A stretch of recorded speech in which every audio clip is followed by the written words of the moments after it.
Hello and welcome to another episode of unorthodox. প্রথমে আমি একজনকে মেনশন করতে চাই, Souptik. Souptik is a brother. আমার ফার্স্ট কফি, মানে নিচে একটা লিঙ্ক দেওয়া আছে যেটা তুমি দেখোনি, কিন্তু সৌপ্তিক দেখেছে এবং he got me a coffee, মানে he basically contributed to the channel. Thank you so much Souptik, a big shout out. মানে আমি জানি I don't have the voice to shout, but thank you so much Souptik. তুমি যদি সৌপ্তিকের কাজ শুনতে চাও, Souptik is a musician, he is a very talented musician.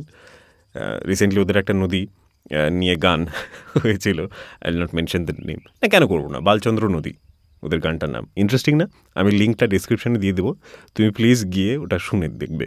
ওকে, ওদের ব্যান্ডের নাম ক্রস রোডস, আই হোপ আমি ঠিক বলছি। তো thank you so much Souptik. আর তোমাকে বলছি, টেক ইন্সপিরেশন, দেখো, শিখো, কুছ শিখো ইনসে। ওকে, না করে চাপ নেই। থ্যাংক ইউ সো মাচ, তুমি শুনছো, এটাই অনেক আমার জন্য। আজকে টপিকে ঢুকি। আমি না গতকাল না, বোধহয় পরশু দিন কি তার আগের দিন, ঠিক পরশু দিন, কোনো একটা, যেরকম হয় আমরা ফেসবুকে স্ক্রোল করতে করতে কারো না কারো প্রোফাইলে ঢুকি, তারপর তার ভেতরে কারো প্রোফাইলে ঢুকি, তারপর তার ভেতরে, এরকম করে কিছু একটা, মানে একটা গর্তের মধ্যে ঢুকে পড়েছিলাম, স্পাইরাল। তো সেখানে গিয়ে আমি একটা বাচ্চা ছেলের, মানে আমার কাছে সবাই বাচ্চা, আমার থেকে যারা ছোট, তো এরকম একটা বাচ্চার প্রোফাইলে ঢুকেছিলাম। তো ওর ব্যাকগ্রাউন্ডে রেডিও মির্চের ব্যাকগ্রাউন্ড ছিল, লাল হলুদ। তো maybe he works there, I don't know, I don't even remember his name. কিন্তু ওর স্টেটাসে, মানে যেটা বায়ো বা যেটা থাকে, যেটা ফেসবুকে যেটা লেখা থাকে নামের নিচে, ওখানে লেখা ছিল, এখনও অনেক গল্প বলা বাকি। এই কথাটা খুব সিম্পল কথা, and but this triggered me, মানে বলতে চাইছি যে একটা অ্যাংজাইটি তৈরি করলো।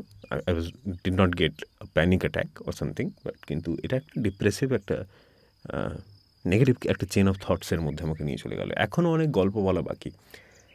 ছেলেটা কি বলতে চাইছে যে he has many things to do, many places to go. আর আমার মাথার মধ্যে কী আছে জানো তো, আমি দেখি যে আমার সাথে যেটা হয়, যখনই আমি দেখি আমার বাইরের পৃথিবীর দিকে, এবং এটা ক্রিয়েটিভ মানে সেন্সে বলছি, আমি ক্রিয়েটিভ সেন্সে, যখন আমি আমার থেকে বেটার বা আমার মতো কোনো ভয়েস ওভার আর্টিস্টকে দেখি যাকে আমি চিনি না, বা যে লেখে বা যে গান গায়, এমন একজন যাকে আমি চিনতামও না, অথচ সে এত দারুণ কাজ করে এবং তাকে হয়তো অনেকেই চেনে না, তখন আমার কি মনে হতে শুরু করে, নেগেটিভ থট, এটা একটা চেন তৈরি হয়ে যায় নিজে থেকে। আই ডোন্ট ডু ইট, মানে কি বলবো, ইচ্ছে করে করি না এটা, তবে একটা তৈরি হয়ে যায় চিন্তা যে এত দারুণ একজন ক্রিয়েটার বা এত কনফিডেন্ট একজন ক্রিয়েটার, সে বলছে যে তার এখনও অনেক গল্প বলা বাকি, বা তাকে আমি এখনও পর্যন্ত চিনতামই না, অথচ সে এত কনফিডেন্ট। তাহলে আমি যে ক্রিয়েট করার কথা ভাবছি, how irrelevant is that going to be? তো ইট মেক্স মাই ক্রিয়েশনস, মানে আমার মাথার মধ্যে, ফিল ভেরি স্মল এবং ইররিলেভেন্ট, ইনসিগনিফিকেন্ট, যত রকম ইন হয়, যত রকম না, মানে বুঝতেই পারছো তুমি আমি কী বলতে চাইছি। অ্যান্ড দ্যাট ডিমোটিভেটস মি, অ্যান্ড আমি একটা ভেতর নিজের মধ্যে একটা ডিসকারেজমেন্ট, মানে একটা রিপিটেটিভ একটা কথা আমার মাথার মধ্যে চলতে থাকে যে it's not worth it, don't create it. না, ওই গানটা লেখার আর দরকার নেই, বাদ দিয়ে এবার গানটা, না তোকে গল্প লিখতে হবে না, তুই যে কাজটা করিস সেটার কোনো মানে নেই, ডোন্ট ডু ইট। আবার যখন আমি এরকম একজনের কথা শুনি, যে মানুষটা বহুকাল এইভাবেই জাস্ট দেখতে পেত না, অদৃশ্য ছিল, যে মানুষটা, মানে যাকে দেখতে পেত না, একসময় সে চারিদিকে ছড়িয়ে আছে এবং সে তার কাজ, সেই অন্ততপক্ষে সেই, মানে তুমি একটা গান যদি লেখো, একটা সিনেমা যদি বানাও, তুমি অ্যাপ্রিসিয়েশনের থেকেও বেশি যেটা চাও সেটা হচ্ছে মানুষ তোমার কাজটা শুনুক বা দেখুক, তাই না? এই যে আমি কথাগুলো বলছি, 20 জন দেখে, 10 জন দেখে, কোনো দিন 3 জন দেখে, শোনে বেসিক্যালি। তো আমি কিন্তু ওইটা ভেবে এই কাজটা যদি করতে থাকি যে না তো শুনছে না কেউই, তাহলে শুধুমাত্র তোমার সাথেই কথা বলছি আমি, শুধুমাত্র তোমার জন্য রোজ বসে রেকর্ডিং করতে আমি ধীরে ধীরে ধীরে ধীরে ডিসকারেজড ফিল করতে শুরু করব এবং একদিন বন্ধ করে দেব। কারো যদি পডকাস্ট আমি হঠাৎ করে খুঁজে বের করি, পাই, হয় এটা মাঝে মধ্যে আমার সাথে, এবং দেখি যে তার অন্ততপক্ষে 1,000 ভিউ আছে প্রত্যেকটা পডকাস্টে এবং প্রত্যেক দিন তার একটা লয়াল বেস আছে এবং তাকে আমি চিনতামও না, তখন আমার মনে হয় মানে এটার থেকে মোটিভেশন নেওয়া যায় যে there are so many people creating, I also have a space, if that person can do it I can do it as well. কিন্তু আমার ক্ষেত্রে নেগেটিভলি থটটা মাথায় আসে। তোমার কীভাবে হয় আমাকে জানিও। আমি কিন্তু ওইভাবে মানে ভাবতে শুরু করি যে আই ডোন্ট ম্যাটার।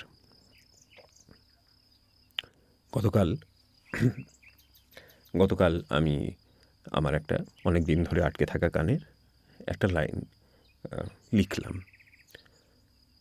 খুব ভালো ফিল হলো, খুবই ভালো ফিল হলো, কারণ ওখানটাতে অনেক দিন ধরে আটকে ছিলাম আমি, অনেক দিন মানে প্রায় বলা যায় 1 বছর, কিন্তু আমি ওখানে আটকেই ছিলাম। খুব ভালো ফিল হলো। আমি খুব এক্সাইটেড যে কবে আমি ওটা শেয়ার করব তোমার সাথে, বাট এখনও পর্যন্ত গোটা গানটা কমপ্লিট হয়নি। আই হোপ যে খুব তাড়াতাড়ি হোক বা যবেই হোক আমি শেয়ার করব তোমার সাথে। বাট ওই যে গানটা আমি 1 লাইন লিখলাম অ্যান্ড যে ভালো মানে ওই যে একটা ভেতরে একটা অদ্ভুত আনন্দ পেলাম, সেটা না পাওয়া অবধি, মানে ওইটা যদি আমি খুব রিসেন্ট না পেতাম না, তাহলে ওই যে নেগেটিভ যে স্পাইরালের মধ্যে আমি ঢুকে গিয়েছিলাম সেখান থেকে বেরোনোটা কঠিন হতো। তাই আমার মনে হলো যে তোমার সাথে এটা শেয়ার করি, যে হতে পারে তোমার সাথেও এটা হয়। তুমি যখন কাউকে দেখো যে তুমি যে ফিল্ডে আছো, যে ফিল্ডে ঢোকার কথা ভাবছো বা কাজ করছো বা এনিথিং, মানে maybe it's your passion, maybe it's your side hustle, লোকজন তোমাকে বলছে যে তোমার স্বপ্নটা ফালতু, এরকম আবার হয় নাকি, ওরা দেখা 10 বছর ধরে আছে, তুমি যে ভয়টা পাচ্ছ, ওটার থেকে কি করে নিজেকে পিছিয়ে আনা যায়?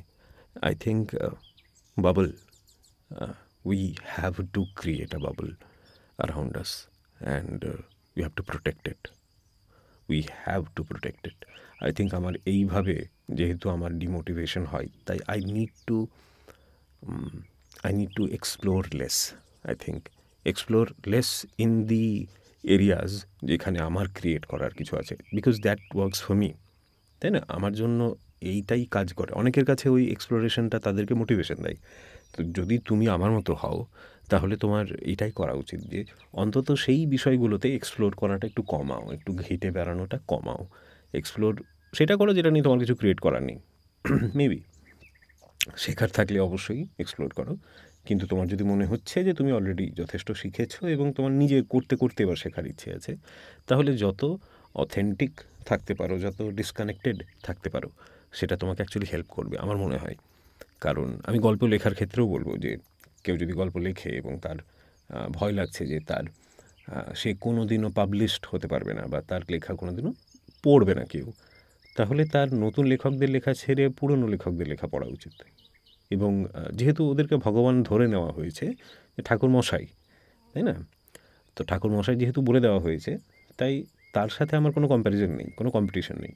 যেটাই তোমার কম্পিটিশন হতে পারে, ওর থেকে অন্ততপক্ষে বিগিনিংয়ের যে সময়টুকু তুমি নাই, যে সময়টুকু তুমি তৈরি করছো নিজেকে, সেই সময়টা দূরে থাকাই ভালো। যখন তুমি একটা স্টেজে দাঁড়িয়ে গিয়েছো, যেখান থেকে তুমি মোটামুটি একটা রেকগনিশনের কী বলবো ছোঁয়া অন্তত পেয়েছো, সেই সময় তুমি তোমার কন্টেম্পোরারি যারা কাজ করছে তাদেরকে দেখো, তাদের সাথে পরিচয় করো, that will help you grow eventually. কিন্তু এই সময় I think we should build a কুয়ো অ্যারাউন্ড আস অ্যান্ড উই মানে মাস্ট মেক আওরসেলভস ব্যাংকস। কুয়োর ব্যাংক থাকা ভালো এবং নিজের কুয়োটাকে ভালো করে চেনা ভালো, নিজের কুয়োটা নিজের মতো করে তৈরি করা ভালো, এটা আমার মনে হলো। আর আর কিছু বলার নেই মনে হয় এই টপিকে। I am writing that song and I will not be listening to any song written by anyone contemporary. I will be listening to maybe Rabindrasangeet বা এমন কোনো গান যেটা বহুদিন ধরে আমি শুনেছি। তুমি যদি এরকম কিছু একটা নতুন কিছু করছো বা কিছু করো নতুন কিছু ক্রিয়েশন, তাহলে প্লিজ সেগুলো লুকিয়ে রেখো না, বা সেগুলোকে তাড়াহুড়োও করো না, বা সেগুলোকে পারফেক্ট করার পিছনে ছুটবে না। কারণ এই কথাটা আমি কিছুদিন আগে পড়েছিলাম, এটা বোধহয় আমি গোটা জীবন মনে রাখবো, যে a song is not meant to be perfect. A song is not meant to be perfect. It is meant to be released. তাই কোনো কিছু পারফেক্ট হওয়ার দরকার নেই। The more you create, the more you share with the world, the more confidence you are going to get যে তুমি create করেছো। Your mind, আমাদের মনটা কী হয় জানো তো, আমাদের মনের উদাহরণ প্রয়োজন। তো তুমি আমার নিজের মনের কাছে যত উদাহরণ সেট করবে, যে তুমি গান লেখো, গান তৈরি করো, গান রিলিজ করো, তোমার মন ওটার উপর তোমার আত্মবিশ্বাসটা ওইভাবে তৈরি হবে, তোমার আইডেন্টিটির সাথে তোমার এই ক্রিয়েট করার ক্ষমতাটা জুড়ে যাবে। তখন যে যতই চাক, তুমি জানো যে তুমি 20টা গান লিখে ফেলেছো, তুমি 20টা গল্প লিখে ফেলেছো, 20টা ছবি এঁকে ফেলেছো। কেউ যদি বলে যে তুমি পারো না, তুমি তোমার কাছে, তোমার মনের কাছে এক্সাম্পল আছে। তো এই দৃষ্টান্তগুলো নিজের কাছে সেট করাটা খুব প্রয়োজন, এটাই বলার ছিল। আর যদি কিছু আমি মিস করছি তো আমাকে কমেন্টে লেখো। আর থ্যাংক ইউ সো মাচ। যদি এখনও শুনছো, লাইক করো। আর ভয় পেও না, ভয় পেও না। It is true that I don't matter, you don't matter, but it is also true that they don't matter as well.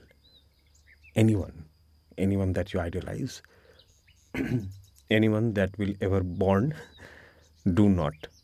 does not, will not matter. Okay? চলো, ভালো থেকো, be kind to year self, and compassionate মানুষদের আশেপাশে রাখো। দে better.